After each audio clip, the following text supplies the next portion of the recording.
Muy buenas tardes a todas y todos aquí en Palacio Nacional, Salón Tesorería. Buenas tardes a todas y todos en casa.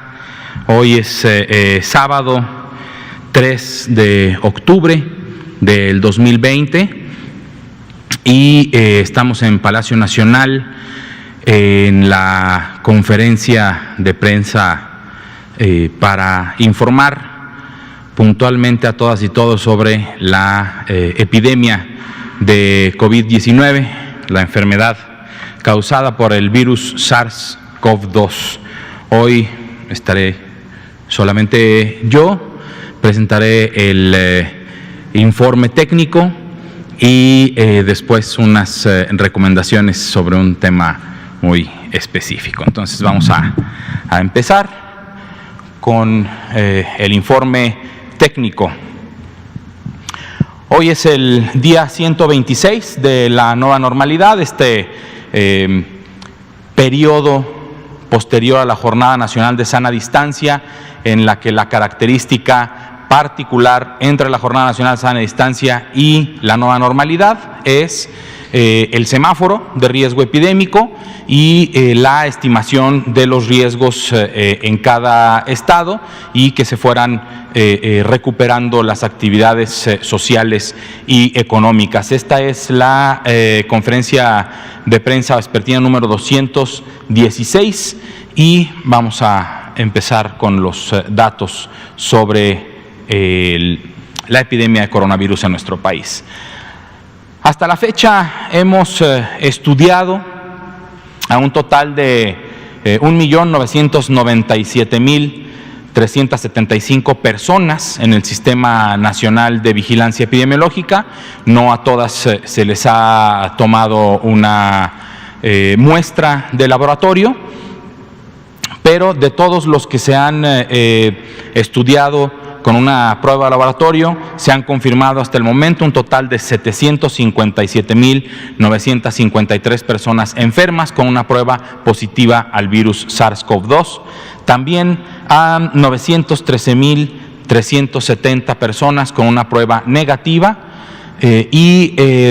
lastimosamente hemos confirmado a un total de 78.880 personas que perdieron la vida y se les hizo una prueba y resultó positiva al virus SARS-CoV-2. Recordemos que los análisis de exceso de mortalidad es diferente, no solamente son estas cifras, es una cifra diferente, es una cifra mayor. Todas las epidemias siempre vienen acompañadas de un exceso en la carga de la morbilidad, las personas que se enferman, y de la mortalidad, las personas que lamentablemente pierden la vida. Actualmente la positividad a la semana 38 es del 40%, se incrementa un poco con respecto a lo que habíamos visto en semanas anteriores, pero seguimos también con cifras totales de personas sospechosas, también con visiones a ir más a la baja.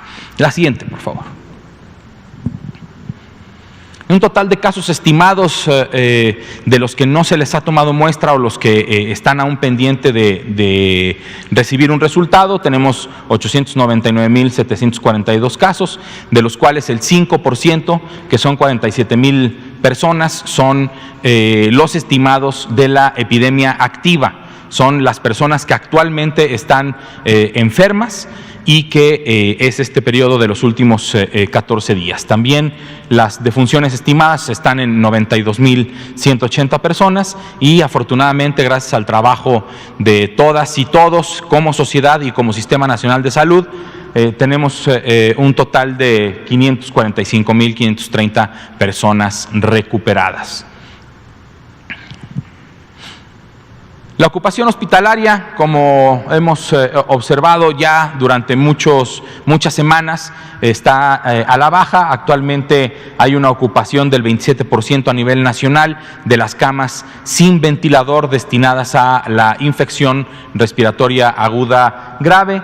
Actualmente los tres primeros digamos, lugares en ocupación son Nuevo León, Nayarit y Colima, y solamente Nuevo León tiene una ocupación superior al 50%, como pueden observar, 54% de camas sin ventilador que están ocupadas.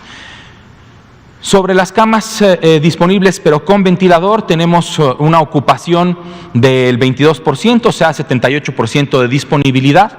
Es Colima, la Ciudad de México y Nuevo León las tres entidades federativas con mayor ocupación sobre camas con ventilador, que son las personas que requieren de cuidados críticos.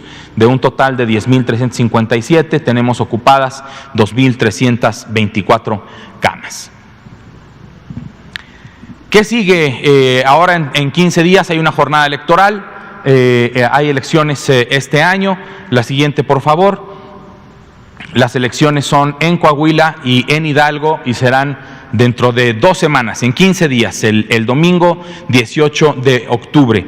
Para poder salir a votar tranquilamente, pues las medidas son las que hemos estado platicando todos los días aquí que ha habido conferencia de prensa: mantener una sana distancia en la fila cuando vayamos a ir a votar, usar correctamente el cubrebocas, llevar nuestras manos limpias. También las casillas tendrán a disposición de toda la gente gel antibacterial, pero de cualquier forma hay que llevar nosotros nuestras manos limpias. No hay que llevar a nuestros hijos o hijas a votar a menos que sea necesario. ¿Y a qué se refiere a menos que sea necesario? Las personas, hombres y mujeres que viven, que tienen hijos o hijas que pueden vivir con alguna discapacidad y que dependen de estar al 100% de su tiempo con ellas o con ellos, pueden acudir a votar con sus hijos o hijas. Hay que respetarles ese derecho. Ellas y ellos sabrán también cómo cuidar a sus hijas e hijos, y hay que darles todo el apoyo requerido en la casilla. Hablando de la casilla, pero fuera de la casilla, hay que darles todo nuestro apoyo también en los supermercados o en cualquier lugar en donde se requiera de un apoyo extraordinario para las personas que viven con discapacidad o cuyos hijos viven con alguna discapacidad. Hay que tener paciencia, hay que ver si la fila es muy larga, regresar en otro momento de la jornada electoral, tener paciencia, y sobre todo hay que acudir como ciudadanos a ejercer nuestro derecho al voto. Finalmente, pues ya estamos en octubre y hay que vacunarnos contra la influenza.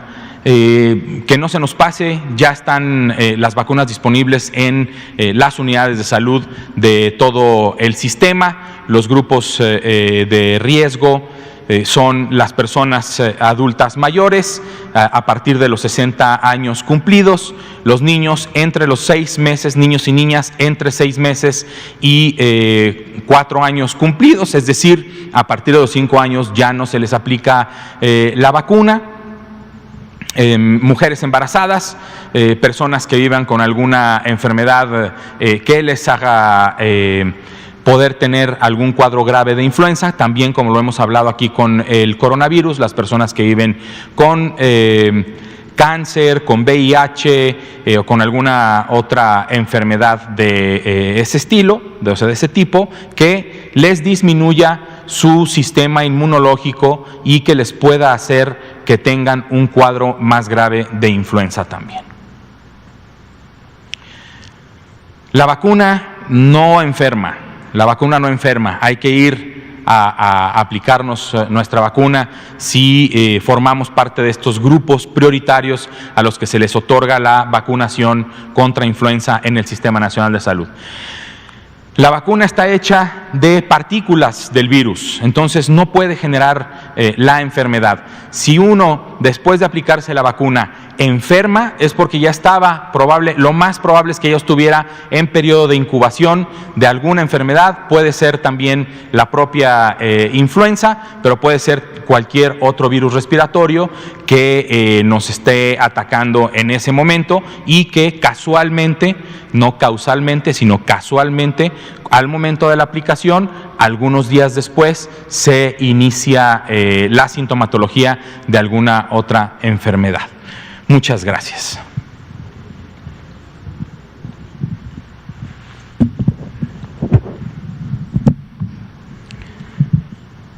Bien, son las 19:10. Tenemos un poquito de tiempo para hacer las preguntas que todos ustedes quieran. Muchas gracias. Adelante, por favor.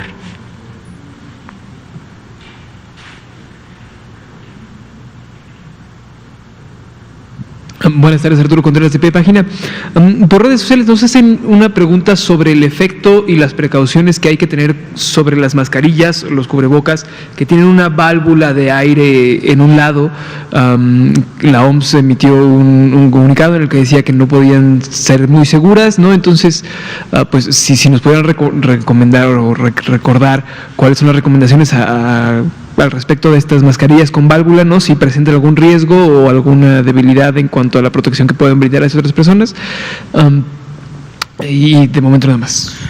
Muchas gracias. En realidad, estas, si no me equivoco, son las mascarillas que también algunas personas han denominado como las egoístas, ¿no? Porque protegen a la hora de ingresar, pero a la hora de sacar el aire lo sacan sin tanto, o sea, sin filtrar, pues. Entonces, en realidad, si son esas, pues en realidad estamos queriendo protegernos a nosotros, pero a los demás no. Y si estamos enfermos, el chiste de esta barrera es que si yo estoy enfermo y aún no me doy cuenta, al usar la barrera, yo lo que estoy haciendo es proteger a los demás. Entonces, si esta válvula no permite eso, entonces esas mascarillas no son útiles para lo que se está diseñado el cubrebocas y para lo que queremos que haga el propio cubrebocas. Entonces, la verdad es que pues un cubrebocas normal nos sirve para proteger sobre todo a los demás en caso de que yo, si estoy ahorita en periodo de incubación y en estos 2 días antes de iniciar sintomatología, que es cuando se pudiera contagiar a otras personas si no tenemos los cuidados. Pero también creo que es importante mencionar lo que también dice la OMS al respecto de el uso de las mascarillas o cubrebocas. Solas no sirven. Ninguna medida sirve solita, ni lavarnos las manos nada más, ni el estornudo de etiqueta nada más, ni el cubrebocas nada más, sino hay que usarlo todo, hay que hacerlo todo en conjunto como las medidas básicas de prevención, sobre todo en estos tiempos.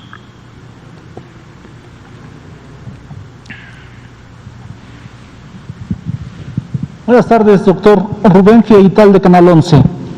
En Madrid, España, llevan el segundo día de confinamiento, que será por 15 días, que pueden ser prorrogables ante la ola de rebrotes. Aquí en México se tiene contemplado un escenario así a nivel local, regional, ante una posible ola de rebrotes. Gracias. Muchas gracias por su pregunta bastante importante. El semáforo de riesgo epidémico para eso está diseñado, para ir viendo, o sea, no es el semáforo no es nada más, ya regresamos ya estamos en naranja, ahora sigue el amarillo, no. O sea, y ya lo vimos anteriormente, hubo estados que estuvieron en amarillo y regresaron a naranja. Entonces, en realidad, sí lo tenemos contemplado, pero sobre todo lo tenemos contemplado desde esa perspectiva. O sea, es la estimación de los riesgos para decirle y para platicar con gobiernos locales. Cuando se regrese a un color de mayor riesgo, son los gobiernos estatales los que han realizado diferentes acciones para volver a apretar un poquito las actividades sociales y económicas, dado que lo que estaríamos observando es un incremento en estos indicadores y en realidad, pues como ustedes lo han visto aquí, el semáforo lo que ve, lo que estima es la curva epidémica, si va para abajo, si va para arriba, la positividad, la ocupación hospitalaria. Entonces, el hecho de que nosotros estemos estimando este riesgo con una cantidad importante, que son 10 indicadores diferentes, si los 10 indicadores se van moviendo para incrementar, pues el riesgo va a incrementar y entonces se tienen que disminuir las medidas, las actividades sociales y económicas. Lo menos deseable es llegar de nuevo al rojo, pero llegar al rojo significaría de nuevo estar en las condiciones que teníamos durante la Jornada Nacional de Sana Distancia. ¿Puede pasar? Pues yo creo que sí puede pasar. Lo que afortunadamente todos sabemos y conocemos es que lo tenemos todo en nuestras manos como sociedad, ¿no? Lavarnos las manos, mantener nuestra sana distancia, usar nuestro cubrebocas, estar al pendiente de nuestra salud y a los primeros síntomas de enfermedad respiratoria, no salir de casa, no ir a trabajar, quedarse en casa. Si uno pertenece a uno de los grupos de mayor riesgo, acudir a recibir atención médica. Si uno no pertenece a esos grupos, estar al pendiente de los signos de alarma, pero estar en casa sin salir a diseminar el virus, porque luego eso es lo que provocan algunas cuestiones de sentimiento de seguridad falso que pueden ser inclusive los propios cubrebocas. Si yo me siento seguro con el cubrebocas y dicen que el cubrebocas va a parar mi saliva con el virus, entonces no hay problema, ¿puedo salir? No. Si uno está enfermo, quédese en casa.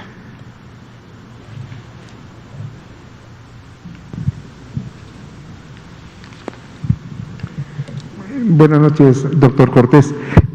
Una pregunta al respecto de lo siguiente. Usted maneja muy bien el tema de los semáforos. Yo quiero preguntarle dos cosas. La primera, la jefa de gobierno, la doctora Sheinbaum, ya comentó que vamos a continuar en semáforo naranja, al menos esta semana. Sé que el semáforo viene hasta el día viernes. Sin embargo, toda la expectativa indica que va por ese camino en la Ciudad de México. Sin embargo, ha habido comentarios en diversos medios de que hay posibilidades de que 16 estados pasen a semáforo verde. ¿Es una expectativa o una especulación? Yo quisiera ver si es posible que usted nos pudiera ampliar esa parte, no la información exacta, ¿verdad? Pero ¿qué perspectiva hay de esa posibilidad? Particularmente, mi punto de vista es de que sí es complicado que se pueda pasar de manera muy radical de parte de cualquier estado a un semáforo verde. En la Ciudad de México, yo lo que he observado, yo soy ciudadano de la Ciudad de México y observo que hay un gran descuido. Ahorita con todos los bloqueos que hay aquí para entrar al Zócalo, es muy difícil entrar. Sin embargo, se entra por la parte de atrás, la parte de Correo Mayor, por la zona de la Merced. Si usted lo recorría, yo me sorprendí, usted sorprendería igualmente. Hay una cantidad increíble, le comentaba yo a Sofi, de gente, de comerciantes, sin cubrebocas, de manera descuidada y todo eso. ¿Esta expectativa cree que puede ayudar para poder transitar a una etapa mejor de semáforo? Mira, en realidad decir van a ser 16 a partir de X semana no es factible, ¿no? O sea, lo que nosotros hacemos es, con la información que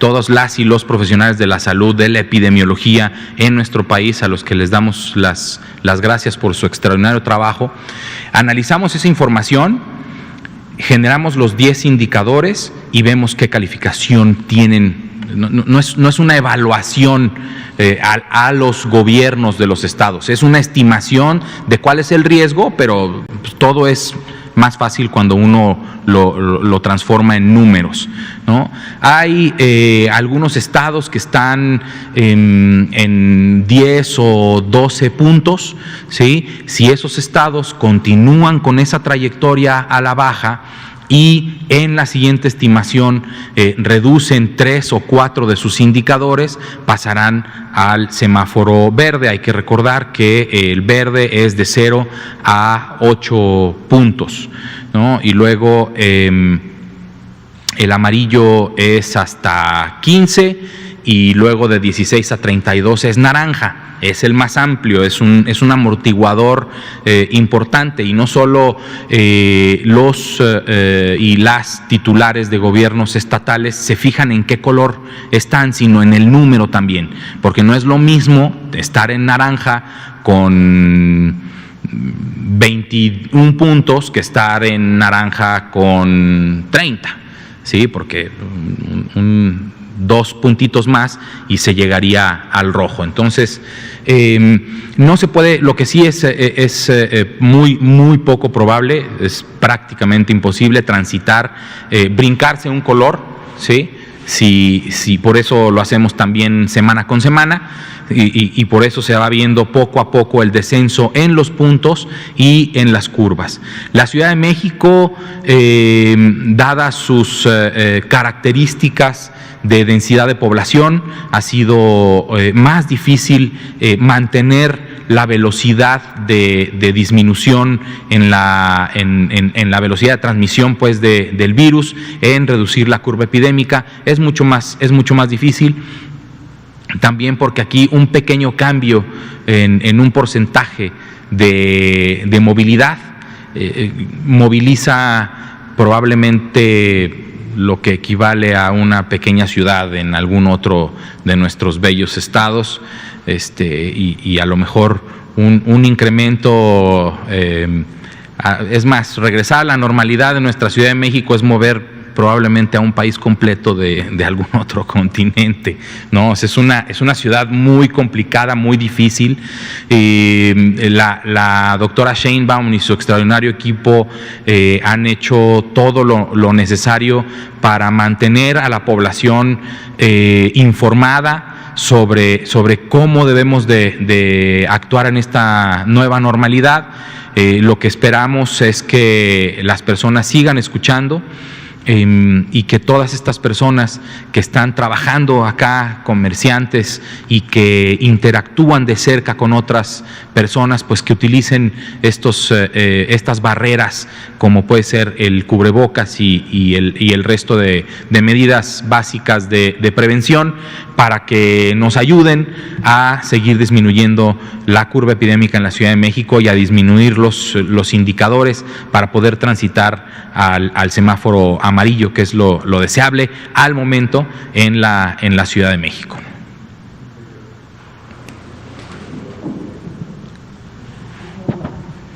Aprovechando que podemos hacer una segunda ronda de preguntas, hoy en la tarde el secretario de Educación, Esteban Moctezuma, dijo que no se apresuraría el regreso a las clases en ninguna entidad que esté en semáforo verde. Actualmente solo está Campeche. Igual hace una semana el secretario dijo que se haría como bajo ciertas medidas. Entonces, la duda es si la Secretaría de Salud Federal está en coordinación con las secretarías estatales de educación para generar algún tipo de plan de regreso a clases, si están asesorando o llevando algún proceso.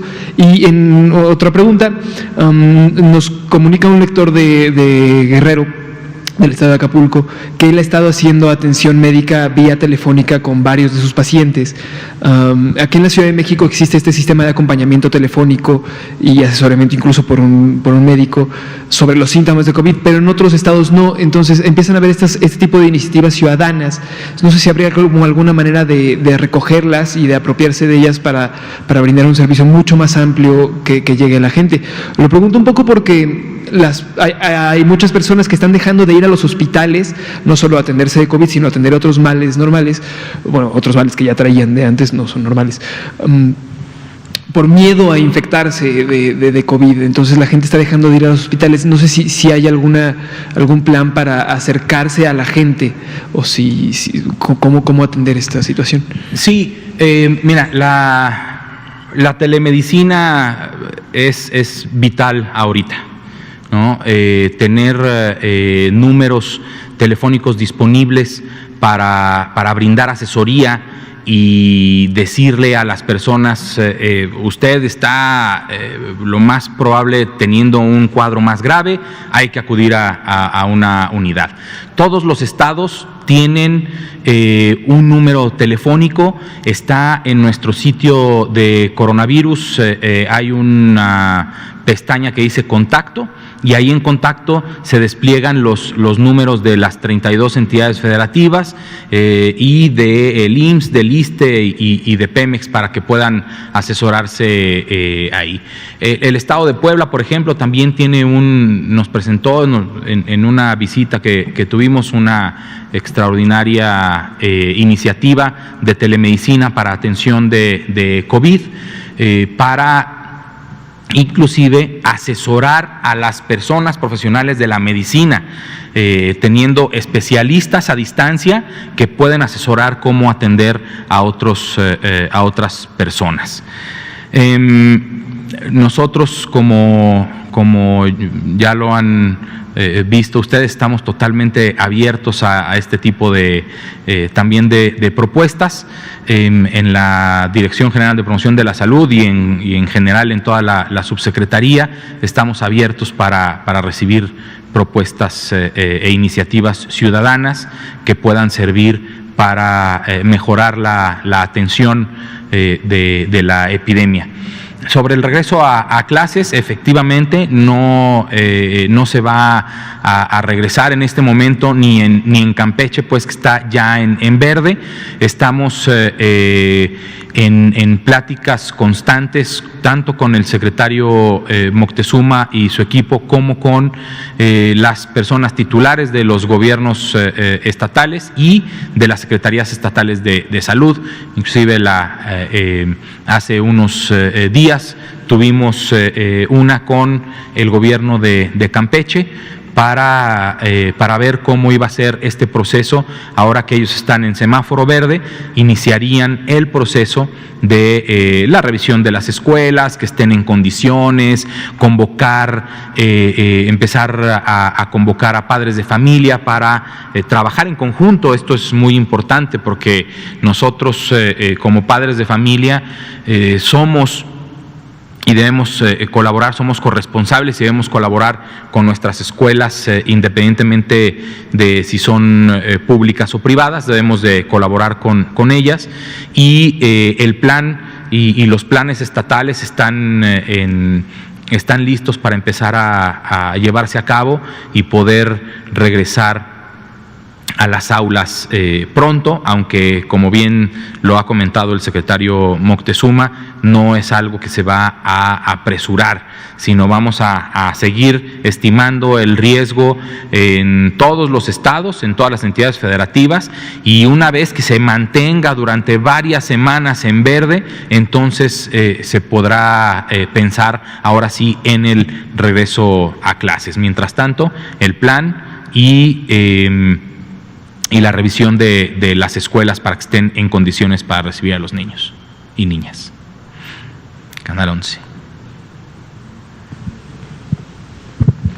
Doctor, en la semana el secretario de Hacienda compareció ante los diputados y ahí informó que el próximo 9 de octubre se dará el primer adelanto para las vacunas de 4.200 millones de pesos.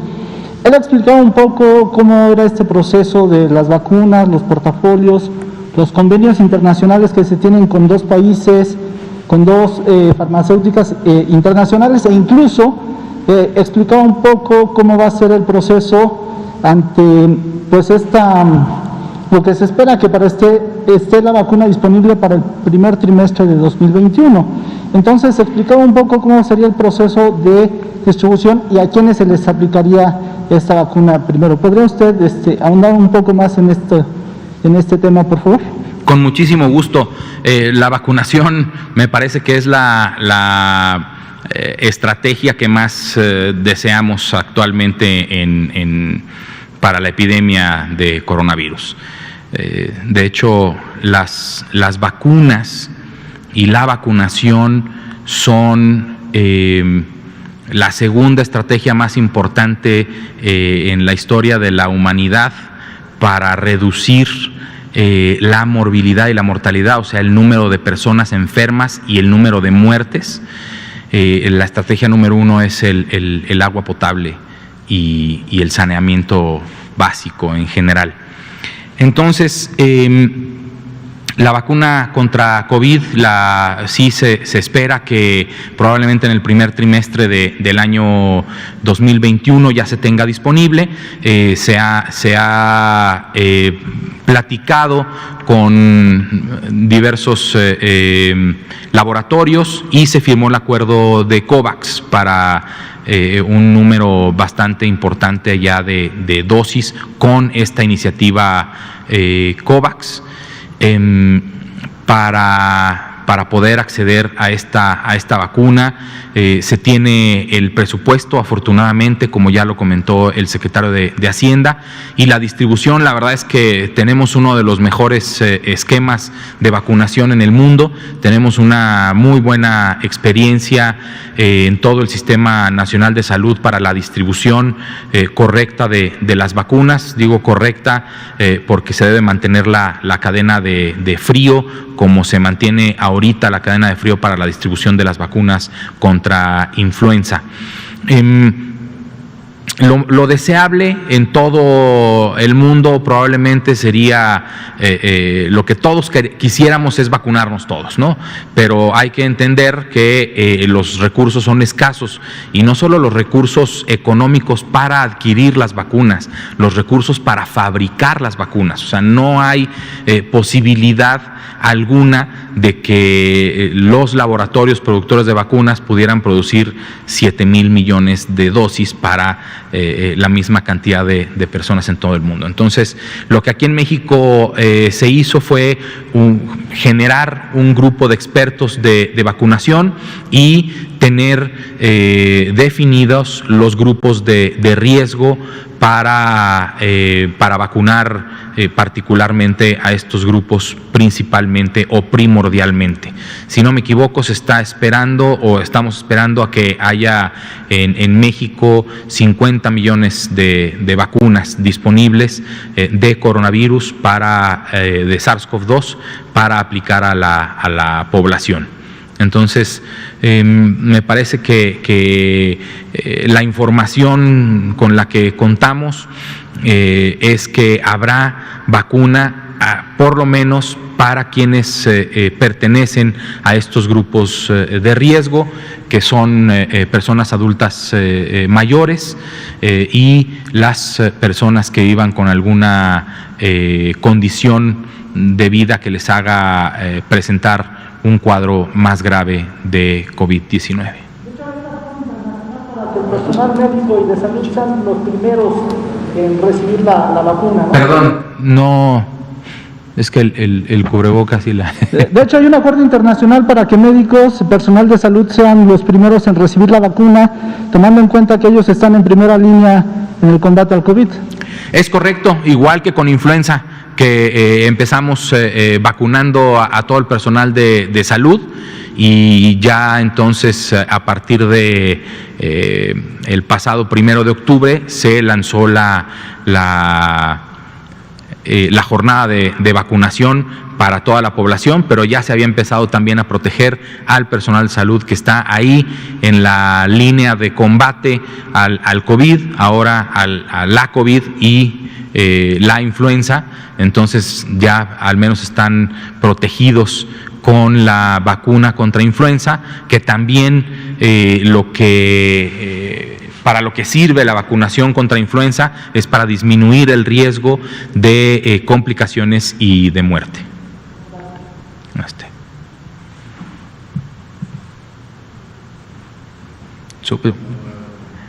Adelante, como quiera. La última y nos vamos. Durante la última semana, desde el 19 de septiembre hasta ayer 2 de octubre, hoy es 3, ¿verdad? Sí. Hemos visto una serie de marchas en la Ciudad de México bastante fuertes o bastante constantes, ¿no? Al menos una marcha cada tercer día. Preguntar si esto no tiene algún efecto en la contención de la epidemia, o si la concentración de personas tan concurrida y tan seguida podría tener algún efecto en la curva de la ciudad. No lo sé. Definitivamente sí. O sea, que las personas se congreguen, se junten, a menos de este 1,5 metros de distancia y sin barreras físicas como el cubrebocas, incrementa radicalmente el riesgo de que si una sola persona estuviera enferma o en este periodo de 2 días antes y que estuviera ahí marchando, exigiendo lo que se tenga que exigir, que también es totalmente correcto, exigir nuestros derechos, pero como también lo hemos comentado, si en estas manifestaciones lo que regularmente se hace, además de juntarse, es gritar las consignas o la porra o lo que sea que se esté haciendo. A la hora de gritar emitimos más cantidad de saliva y de aerosoles, y entonces si vamos caminando y yo grito, pues le va a caer al compañerito que esté atrás, sobre todo si no se guarda esa distancia mínima y no se tiene el medio físico como barrera, como es el cubrebocas. Entonces, en realidad, sí puede tener un efecto negativo en cuanto a un incremento en el número de casos. Como podemos recordar, uno de los brotes que sí se identificó perfectamente fue en el mercado, ¿no? Y entonces ahí es en donde, si la gente se congrega mucho, pues se incrementa el riesgo de estar transmitiendo la enfermedad. Entonces, en realidad, sí pudiera tener un efecto negativo. Esto no es un llamado a dejar de hacer marchas, pero de hacerlo cuando sea más seguro, ¿sí? Y de tener la necesidad de hacerlo, pues hacerlo también con ciertas medidas, como que las personas usen el cubreboca, estén un poquito más dispersos las personas y que no se congreguen tanto, ¿no? Pero definitivamente la exigencia de nuestros derechos siempre será bien recibida. Adelante, por favor.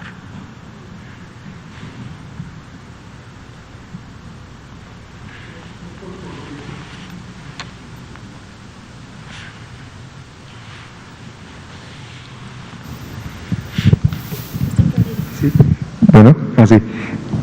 Doctor Cortés, una pregunta. ¿Nos podría emplear usted, por favor, la información acerca de la vacuna de influenza? Empezó el día 1 de octubre, lo inició aquí el doctor Gatell junto con el maestro Zoe Robledo y después nosotros para vacunarnos. Hay dudas de mucha gente al respecto de si es necesario vacunarse en esta etapa que hay COVID y todo eso. ¿Qué tanto puede ayudar presente para la población el hecho de, yo estoy convencido, pero sí sería bueno una información médica de alguien responsable de este tema, ampliar esta información para convencer a la población de que sí es necesario vacunarse contra la influenza? Con todo gusto. Mira, ambos virus van a convivir. Ambos virus pueden infectar a la misma persona. Pueden tener, así como hemos visto y aquí hemos presentado los casos de COVID-dengue, ¿sí? También puede haber COVID-flu, COVID-influenza. Entonces, es importante vacunarse. ¿Por qué? Sobre todo porque a quienes se les está llevando la vacuna son a las personas que tienen mayor riesgo de presentar complicaciones y de morir. Esto, si tenemos el riesgo de presentar las dos enfermedades y tenemos la posibilidad de tener al menos una de las vacunas, pues hay que aplicarla. Hay que aplicarla porque hay que protegerse. Eso es lo correcto. Hay que protegerse también uno, ¿no? Si yo como médico trabajara en un hospital que además atiende COVID y estoy ahí en la línea de batalla exponiéndome al SARS-CoV-2, también me estoy exponiendo a la influenza. ¿sí? Cuando empiece a incrementar la actividad del virus de influenza, así como se ve cada año en estas épocas, estas personas profesionales de la salud ya no solo van a estar en riesgo de estar por estar atendiendo a las personas con coronavirus, sino también con influenza. Y es lo mismo para toda la población. Si yo fuera una persona que vive con diabetes y me ofrecen la vacuna contra influenza, pues al menos tengo esa protección que me va a disminuir radicalmente el riesgo de complicarme de influenza. No me va a ayudar para el coronavirus, definitivamente no lo va a hacer. La vacuna contra influenza solo protege contra la influenza, pero sí nos va a proteger al menos de una de las dos enfermedades de las que por mis características personales puedo yo complicarme y fallecer, o sea, porque tengo un riesgo mayor de complicarme y fallecer si soy una persona que vive con obesidad, si soy una persona que vive con cáncer, con VIH, o con diabetes, o si soy una persona adulta mayor. Entonces sí es un llamado a vacunarnos, y además vacunarnos contra la influenza hay que hacerlo lo más pronto posible, ¿sí? Porque conforme pasan las semanas y los meses, pues se va incrementando el riesgo, la actividad del virus, el riesgo de enfermarnos, y entonces para cuando nos apliquen la vacuna ya podemos estar en periodo de incubación de la enfermedad. Entonces, si ya está disponible, hay que acudir al centro de salud a aplicarse la vacuna, sobre todo si usted es una persona adulta mayor, si usted es una mujer embarazada, si usted es padre o madre de una niña o niño menor de 5 años, o sea, entre los 6 meses y los 4 años y 11 meses y 29 días. Hay que acudir a vacunarse. Si usted es una persona que está luchando contra el cáncer, vaya y aplíquese su vacuna. La vacuna no le va a enfermar, la vacuna le va a proteger, porque el cáncer es una enfermedad que disminuye el sistema inmunológico, lo tiene deprimido. Los tratamientos contra el cáncer lo deprimen todavía más, y entonces hay que protegerse contra este tipo de enfermedades. Entonces, si usted es una persona que hoy está en su casa y cumple con estas características, vaya al centro de salud y aplíquese su vacuna contra la influenza. Hay que recordar que los y las niñas que acaban de cumplir 6 meses ya se la pueden aplicar, y de hecho, si es la primera vez que se les vacuna, se vacuna a los 6 meses y luego se les vuelve a vacunar a los 7 meses, o sea, un mes después de aplicarse la primer dosis a niñas y niños a partir de los 6 meses. Adelante, aquí. Diferenciación entre los sospechosos, ¿no? Los sospechosos con opción para confirmarse y los sospechosos con opción para no confirmarse, o que estaban esperando un resultado de confirmatorio. Si nos pudieran aclarar de nuevo esta diferencia que hicieron en el cambio de la presentación estadística. Sí, con todo gusto. El sistema de vigilancia epidemiológica Centinela siempre contempló una diferencia entre las personas que presentan un caso grave y las personas que presentan un caso leve. Entonces, a las personas que presentan caso grave, a todas hay que tomarle muestra, a todas. Y las personas que presentan un caso leve, el sistema pre-COVID nos decía tomarle muestra al 10%, solamente al 10%. Después de que entra la COVID a nuestro país, ese fue el mismo sistema que continuamos en implementando para vigilar también ahora COVID, pero no se respetó solamente el 10%, se hizo una muestra más grande de personas también con casos leves, y entonces las personas que estamos viendo aquí son representadas por un número frío, pero cada uno de ellos es una persona, son personas que tuvieron un caso leve y que no se les tomó muestra. No se les tomó muestra, y esto lo que sirve es para, con la positividad que vemos, a las personas que no se les tomó muestra, se les aplica esa positividad. ¿Sí? Si tenemos 10 personas sin muestra y le aplicamos el 40%, entonces esos 4 son positivos estimados, ¿sí? para hacer esta diferencia. Por eso, inclusive, podría ser mucho menor el número de confirmaciones, y podría ser mucho mayor el número de personas que son sospechosas pero que no se les tomó muestra. Pero dado que esto es una enfermedad nueva, es una pandemia, entonces no se hizo solamente al 10%, y en realidad más bien casi es al 10% no se les tomó muestra de los casos que se tienen registrados. Es por eso ahora la diferencia. Son 19:45, si no hay ninguna otra pregunta, pues muchas gracias por habernos acompañado. Muchas gracias también a todas las personas en sus casas. Tengan un feliz sábado, lo que queda del sábado y domingo. Muchas gracias.